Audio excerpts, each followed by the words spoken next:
New Year, New England, right?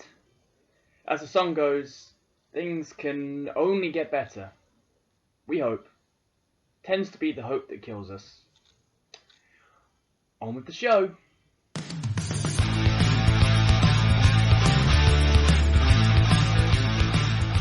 Hello, it's me, Peter, and today I'm talking to you about cricket. Specifically, I'm going to be looking ahead at the fourth test of this Ashes series, the first test of 2022 between England and Australia. And it's going to start on Tuesday, 11:30 UK time at the famous, stunning Sydney Cricket Ground, or SCG. It's a special test too, as it's the pink test for the J. McGrath Foundation. Sadly, Glenn McGrath will be unable to take part in the first 2 days of the test because of a positive test for COVID. But it's hoped that by day 3, which is actually officially the J. McGrath Day, he will be back.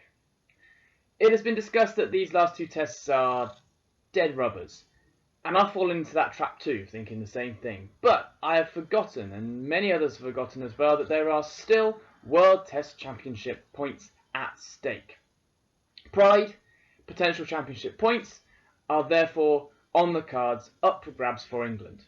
For Australia, all that combined with the prospect of another 5-0 whitewash of their closest enemies can be added to that list. I'm going to look ahead at the teams, and I'm going to have a look ahead at the pitch as well. Starting with England.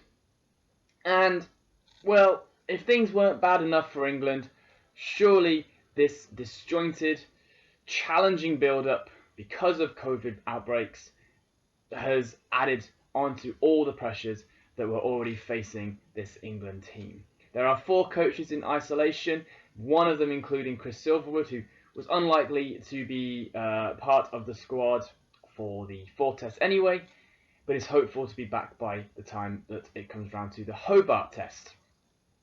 There's a lot of talk at the moment around the role of Joe Root and Chris Silverwood in the team, but you feel that neither of them can step down from their role right now. It would be a mistake for them to do so, considering A, there are still 2 tests to go, and B, there is a lot of fallout to take from the whole series rather than just the first 3 test matches.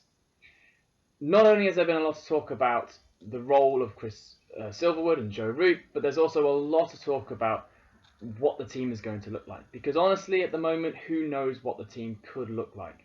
They are a side low on confidence, low on form, and when you've been battered pretty much every single test and you're 3-0 down, it's hard to find a first 11 that deserves to be, the first 11. Joe Root, David Milan, maybe are exceptions to that. Jimmy Anderson as well, if he was younger, would probably be an exception to that as well. The first 3 names that come to mind that have had reasonable Ashes series. So, do England tinker with the batting options? Does Rory Burns come back after being dropped for a test? That would seem a bit odd, but Hamid has been found out by the Australian quicks and is looking incredibly short on confidence. That duck that he got in the last test being a very good example of this. Does Dan Lawrence get a go? Just because we've got 2 games left, the series is already lost? And does that mean that others drop out? Does Joss Buttler drop out? Does, as I said, Hamid drop out? To be honest, I really don't know if anyone coming in would strengthen our batting lineup. Anyone that's in that squad in Australia at the moment, I don't think anyone would strengthen that first 11. So I don't think there is much point changing anything now. And besides, it'd be worth seeing whether people like Hamid and whether people like Buttler can take on that pressure when it is the highest. Can they get a result? Can they get some runs when they are feeling up against it? Because that's what Test cricket is at the end of the day. It's the closest inspection of your technique that there is, and it should be. On the bowling option, Ollie Robinson now has played 3 tests in a row. He's the only one of our bowling lineup to have done so. he is likely to get a rest. I'd imagine he'll get a rest, considering that he looked particularly quite tired in the Melbourne test, even though he's had a few extra days of rest from the Sydney, or towards the Sydney game, should I say. Does Stuart Broad get a game? There's been a lot of talk about Stuart Broad's time with England. Does he retire now and take up a contract with Sky Sports before the West Indies series in March? Does Jimmy Anderson have a swan song in Australia and play the last 2 games as well? I think England here at this present moment have to wait and see what the pitch does before they announce their squad for the next game. That's what I would be doing, and I'm sure that's what they are thinking as well.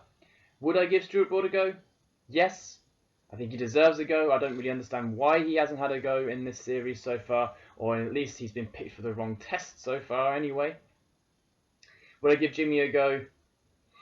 One of the two. That's what I would say. One of the two at least. Interestingly enough, though, thank you for, by the way, should I say, for the comments that some of you have been leaving. They've been really thoughtful and have shown a good understanding of the predicament that England are in. One of the ones that I saw that's particularly stood out to me is that I was suggested, or someone suggested to me, that Chris Woakes should play again. This time, though, with David Milan or Joe Root, I would say Milan opening with Hasib Hamid or Zach Crawley, probably Zach Crawley, and Chris Woakes coming in because he's actually shown a bit of a fight with the bat. I don't think that sounds too ridiculous, to be honest. It's worth trying. We've tried everything else and it hasn't worked, so why don't we try that as well? I think that could work too. Australia, though, on the other side of it, have just problems that are good to have, really. England would be actually quite jealous of having those problems. Smith has been interviewed recently and said he's not feeling that he's been in the greatest of form recently. He has had a good knock in Adelaide, but has been kept quite quiet apart from that in the rest of the series. But considering that only Cameron Green is the other person in the top order to not make a 50 in the entire of the series so far, they can get by without having one of the best batsmen in the world make runs, which is crazy to think. Australia have been in that good form with the bat, or England have bowled that poorly. I can't quite work it out, to be honest. The only person that is particularly missing at the moment from their batting order is, of course, Travis Head, who tested positive recently for COVID. Usman Khawaja is likely to replace Travis Head, and Mitchell Marsh and Josh English have come in to bolster the squad. Nick Maddison is also on standby because Marcus Harris was dining with Travis Head and could be considered possibly a close contact and is possibly going to be testing positive in the near future as well. So Nick Maddison is on standby too. On the bowling side, Australia seem to have an endless supply of fast bowlers who can come in and take up the ropes from the exact same position that they were left in. We've got Richardson, who had a fantastic game in Adelaide, took a 5 for there that could come back in. Hazelwood is back in training, and I would say that if he's fit, he plays, which means that Scott Boland, after taking 6 wickets for 7 runs, could be losing his place for the Sydney Test. He was a horse for a course, but I would feel it would be quite unlucky if after that amazing performance in the second innings, he was dropped from the team. Hopefully, if he's dropped from the Sydney game, he gets a go in Hobart, but I do feel for him a little bit. There was a lot of talk as well about Mitchell Swepson getting a debut, the leg spinner for Australia, but this brings me on to the pitch, where it has been looked at, and the Aussies, Nathan Lyon, like I said to you before, he knows a thing or two about pitches. He's been commenting on the amount of grass on it 2 days out from the game. Obviously, it will be cut. How far it's cut, we'll have to wait and see. And if it's left with a lot of grass on, it perhaps won't get that turn that the SCG is famous for towards the end of the test. So perhaps Mitchell Swepson won't get a go. Also, on the same front, the forecast is not particularly good for the next few days in Sydney, particularly on Wednesday and Thursday when there are showers and storms and heavy rain expected. That La Nina that I spoke about right at the start of this Ashes series seems to have finally had a bit of an impact on this series. I think Swepson will probably miss out with those 2 factors, the pitch and the forecast, where it becomes a bit harder to spin the ball in damp conditions. I think Swepson might sadly miss out. What do I think the result may be? Well, I think it first of all depends on the weather. We've got 2 days of cricket that probably will be significantly limited because of it.